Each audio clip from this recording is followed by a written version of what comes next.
Olá, amigos! Estamos começando mais uma vez o programa Descomplicando a Vida. O objetivo é nós estudarmos temas que facilitam a nossa existência. Aquilo que descomplica o que muitas vezes complicamos pela neurotização da vida. Então, vamos discutir hoje um tema muito importante que ajuda bastante na performance da pessoa, que é a autoconfiança. Você se sente autoconfiante? Você, quando passa por um desafio, uma situação limite, como que você reage? Você tende a recuar, a achar que não vai dar conta ou tenta? Não, espera, é possível, eu consigo. Isso já mostra algo interior dentro do indivíduo, né? Porque algumas pessoas, num primeiro momento, elas já recuam. Nós vamos tirar do livro Caminho, Verdade e Vida, do Emmanuel, o capítulo que fala em ti mesmo. Diz ele: no mecanismo das realizações diárias, não é possível esquecer a criatura aquela expressão de confiança em si mesma. Então, nas obrigações diárias, o enfrentamento da existência no nosso trabalho, nos relacionamentos interpessoais, relacionamento afetivo. Então, quando nós estamos lidando com essas questões, se nós tivermos confiança em nós mesmos, isto vai facilitar o desenrolar, o desdobramento desses acontecimentos. Uma pessoa que de antemão ela já acha que não tem condições, que vai ser difícil, ela já coloca obstáculos, primeiro, emocionais, né? Porque ela fica tensa, ela fica insegura, e também as crenças, as ideias, não sou capaz, não vou conseguir. Então veja, o Emmanuel está propondo aqui esta confiança em si mesma, nas obrigações diárias. Depois diz ele, e que deve manter na esfera das obrigações que tem de cumprir a face de Deus. Mas por que a face de Deus nós temos essas obrigações? No Livro dos Espíritos, na pergunta 132, quando fala qual é a finalidade da vida, os benfeitores vão falar que é a evolução e as provas e expiações. Depois, dizem eles, a encarnação tem ainda outra finalidade, que é a de pôr o espírito em condições de enfrentar a sua parte na obra da criação. Olha que legal. Nós temos a nossa parte na obra da criação. Quem já leu André Luiz vai lembrar quando ele fala dos co-criadores em plano maior, que são os espíritos evoluídos, que trabalham na realização dos grandes sistemas, e os criadores em plano menor, que somos nós. Então veja bem, nós transformamos a terra em tijolo, em parede, em casa. Isso é transformar, é cocriação em plano menor. Então nós temos uma parte na criação. Agora, se o indivíduo ele acredita que ele é muito insignificante, que ele não tem importância nenhuma, qual é a parte que ele tem na criação? Provavelmente ele vai se achar dispensável, não é? Então, o indivíduo começa a cair numa autoavaliação negativa e também num comportamento de fuga da realidade que parece que realmente ele não tem importância e ele começa a acreditar nisso. Talvez você olhe as grandes obras de grandes realizadores e você se compara. Aí também não é justo você fazer essa comparação. Como será que a pessoa chegou lá? Quanto tempo ela vem trabalhando, vem projetando, caindo e levantando, até conseguir chegar, né? O nosso trabalho é único, cada um tem a sua participação. Imagina se a formiga fosse reclamar do trabalho dela com relação ao trabalho do elefante. Ela não tem condições orgânicas, físicas, não é? De fazer o trabalho que o elefante faz de derrubar uma árvore, de fazer, de ter a sua relação com o seu grupo, né? Então, nós temos que saber lidar com as nossas questões. O que você pode fazer? É isso aí, né? Sem muitas autoexigências, porque isso pode levar ao adoecimento, à minusvalia. Depois, Emmanuel vai dizer: os que vivem na certeza das promessas divinas são os que guardam a fé no poder relativo que lhes foi confiado e aumentando-o pelo próprio esforço, conseguem nas edificações definitivas com vistas à eternidade. Então, veja bem, ele propõe aqui que essa certeza nas promessas divinas são os que guardam, as pessoas que têm essa certeza, são os que guardam a fé no poder relativo que lhes foi confiado. Eu tenho confiança no Criador, eu sei que o melhor está acontecendo para mim e para a sociedade, não é? E tenho confiança no meu conhecimento, ou no meu poder, ou nas minhas possibilidades relativas. E vou aperfeiçoando cada vez mais estas condições para esta autoconfiança aumentar. Se eu cobro de mim um posicionamento que cabe à divindade, por exemplo, algumas pessoas, elas acham que têm a obrigação de salvar a vida do seu próximo, da esposa, do marido, do filho ou de um amigo, quando estas pessoas não querem. Então, ela está se obrigando, ela está se atribuindo um poder que ela não possui. Então, ela tem que saber lidar com isso. Eu posso sugerir, eu posso ajudar, eu posso estar junto, mas é a pessoa que tem que tomar decisão se ela quer modificar a vida ou não.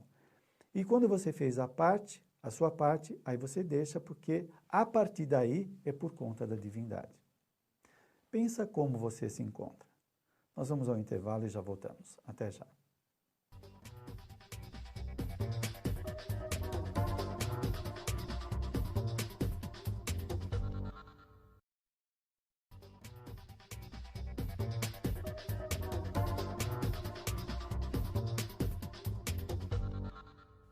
Muito bem, estamos de volta hoje falando de autoconfiança, com Emmanuel, no livro Caminho, Verdade e Vida. Ele vai dizer: os que permanecem desalentados quanto às suas possibilidades, esperando em promessas humanas, dão a ideia de fragmentos de cortiça, sem finalidade própria, ao sabor das águas, sem roteiro e sem ancoradouro. Bom, o que chama atenção aqui é a pessoa que vive desalentada quanto às suas possibilidades. Bom, desalentado quer dizer que ela não acredita, né? Que ela está descrente, que ela está desesperançada. Então, o que aconteceu para que a pessoa chegasse nessa condição? As coisas não acontecem de pronto. De repente, você está depressivo ou se sente inseguro, né? Os comportamentos, as nossas atitudes, elas vão formando situações. E isto vai ficando registrado dentro de nós. Então, o que a pessoa está fazendo na vida que pode levar a esse desalento, de não acreditar nas suas possibilidades? Olha que interessante. Nós não somos centelhas divinas? Sim, nós somos criaturas do Criador. Ora, se a consciência suprema nos criou, significa que nós somos centelhas divinas, que nós temos importância, possibilidade, somos perfectíveis. Agora, por outro lado, a pessoa começa a acreditar que ela não tem valor, que ela é desinteressante, não é? E é assim, às vezes a pessoa vai perceber isso no meio de um relacionamento interpessoal, que pode ser na empresa, num curso que você está fazendo, no meio da família.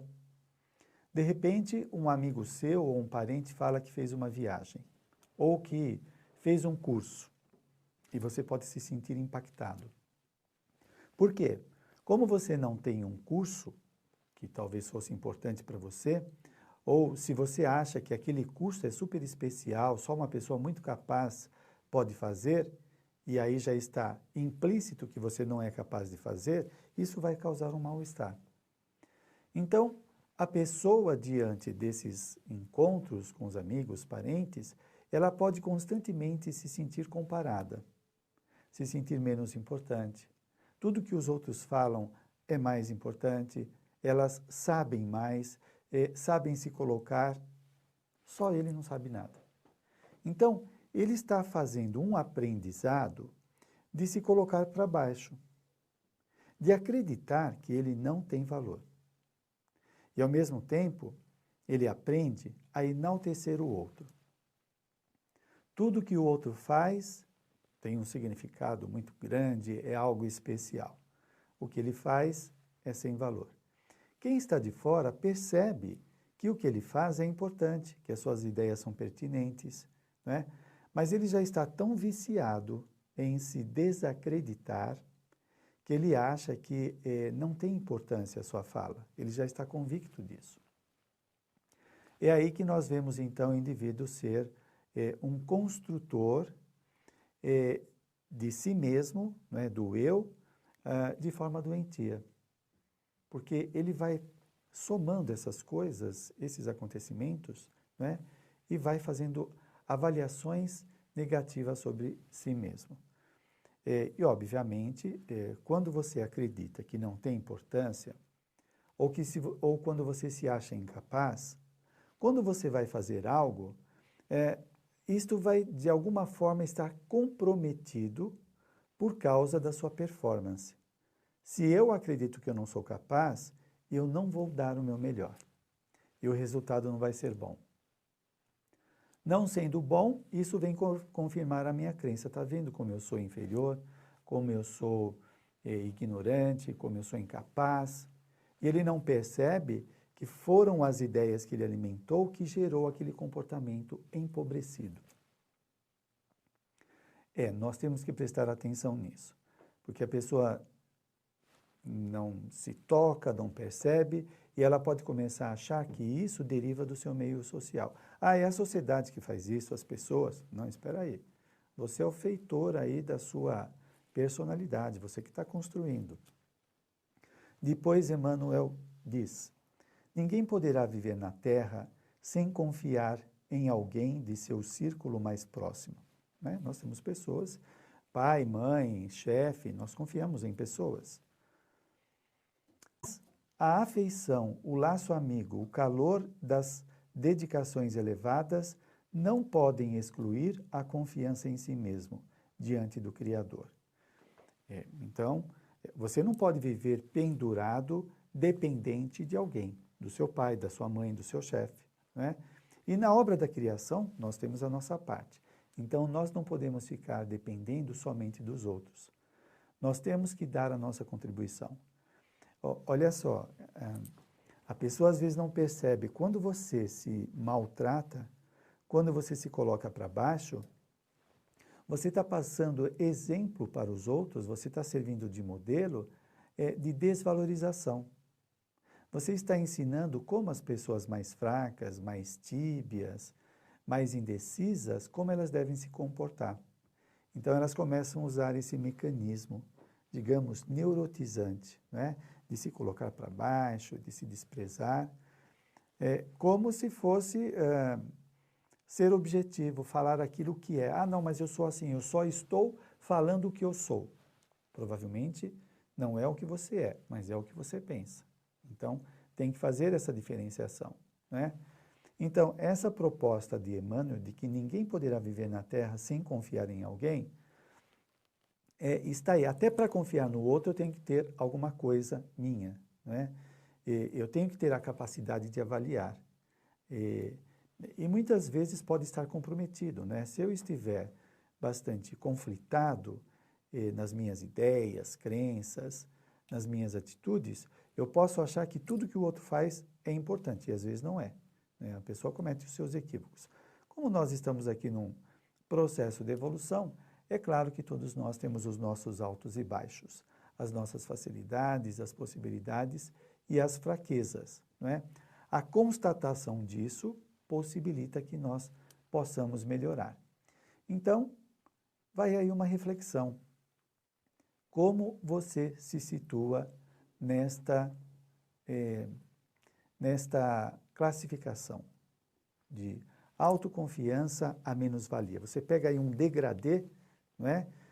Tem toda uma escala. Tem aqueles que não acreditam em nada mesmo em si mesmos e outros até que esbarram a onipotência, a ilusão de se achar melhores do que os outros, que não deixa de ser também um conflito na personalidade. Muito bem, nós temos que equacionar, buscar o caminho do meio, não é? Sem essa presunção e sem essa menos-valia, mas é a constatação do que é possível. Vamos ao intervalo e já voltamos.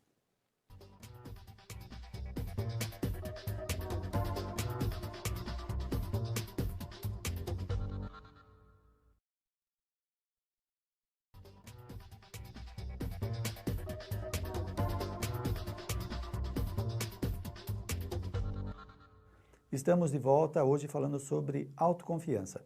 Antes de mais nada, se você quiser entrar em contato conosco, você pode acessar o site da TV Mundo Maior, que é www.tvmundomaior.com.br. E aí você acessa toda a programação, inclusive esse programa, e faz as suas perguntas.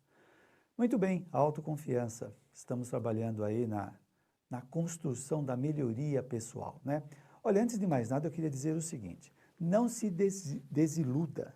Não ache que você vai ficar sempre assim do jeito que você está. Porque algumas pessoas, às vezes, estão inseguras diante de uma situação, tiveram frustração na profissão, uma decepção num relacionamento, e elas podem se avaliar como sendo pessoas sem importância. Por isso que essas coisas acontecem. E elas começam a acreditar, e isso é o que a gente chama de identificação, ela começa a acreditar que não tem valor. E acha que vai ser sempre assim. Não esqueça que nós estamos no processo evolutivo.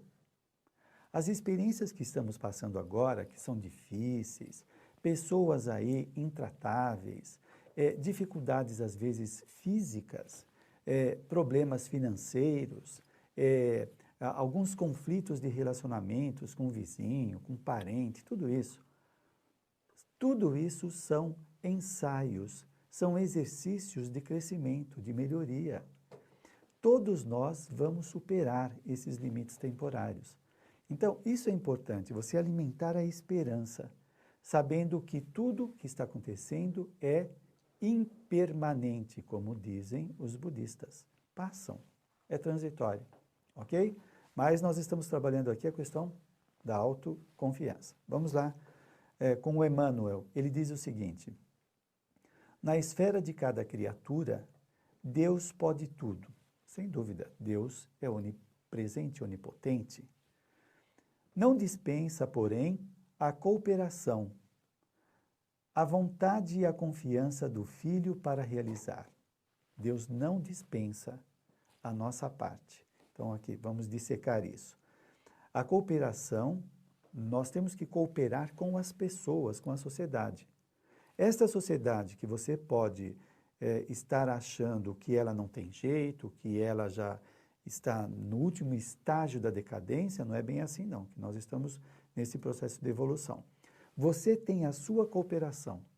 Quando você distribui ou veicula ideias positivas, comportamentos amistosos, éticos, você está ajudando as pessoas a aprenderem comportamentos diferentes e modo de pensar melhor na sociedade. Então, você está cooperando para que as coisas se modifiquem. Não adianta ficar só criticando, isso não é cooperar, você tem que pôr a mão na massa também, tem que fazer a sua parte, como está dizendo Emmanuel. A confiança do filho para realizar, deixa eu ver aqui, ele fala da cooperação, da vontade e que Deus confia nessa capacidade, né? Tem até aquela história do complexo de Jonas, que Maslow vai falar, que é uma tirada do Antigo Testamento. O Jonas, ele foi convidado por Deus para uma tarefa. Quando ele recebeu essa incumbência de Deus, ele se achou incapaz e fugiu. O Maslow pegou nisso um comportamento humano muito frequente de fugir da sua missão. Ora, se Deus convida você para uma tarefa, Ele, como onisciente, Ele sabe que você é capaz. E por que você foge? Você e eu, por que nós fugimos? Isso é o que o Maslow chama de complexo de Jonas. É o medo da própria grandeza, o medo da missão pessoal. Então nós temos que superar, porque ele confia, nós podemos fazer. O lance é que muitas vezes nós nos cobramos, nós achamos que temos que fazer demais e não fazemos o mínimo que é pedido para nós. Bom, depois Emmanuel continua. Por que te manterás indeciso se o Senhor te conferiu este ou aquele trabalho justo? Faze-o retamente, porque se Deus tem confiança em ti para alguma coisa, deves confiar em ti mesmo diante dele. Então, sem titubear, trabalhe os seus conflitos, reconheça as suas qualidades para que você possa se desenvolver. Para finalizar, Joana de Ângeles, no livro Amor, Imbatível Amor, ela diz o seguinte: a autoconfiança resulta das conquistas contínuas que demonstram o valor de que se é portador. As conquistas constantes que nós fazemos na existência vai trazendo esta confiança no indivíduo, né? Por quê? Ele está construindo o seu saber, as suas capacidades cognitivas, que é do saber, afetivas, sociais, a sua sociabilidade, o seu afeto. Consequentemente, isso vai fortalecendo a personalidade. Então, pensa nisso. Antes de mais nada, eu quero convidá-lo a se tornar sócio do Clube Amigos da Boa Nova. Você se tornando sócio, você pode ajudar muitas pessoas a acessarem toda a programação para que elas também possam participar das várias discussões que são veiculadas tanto na TV Mundo Maior como na Rádio Boa Nova. Então você pode ligar para 0800 12 18 38 e obter as informações de como se tornar um sócio. E você vai ver que a sua contribuição vai acessar muitas pessoas que também têm sede de conhecimento. Você também pode mandar uma pergunta para o nosso programa no seguinte endereço: descomplicando@tvmundomaior.com.br, e faça seu questionamento, a sua objeção, para que nós possamos produzir conhecimento que se dá através dessas trocas de ideias. Leia o livro de Emmanuel, que eu falei no início, o título, que se chama Caminho, Verdade e Vida, psicografado por Chico Xavier. Muito obrigado e até o próximo encontro. Um abraço.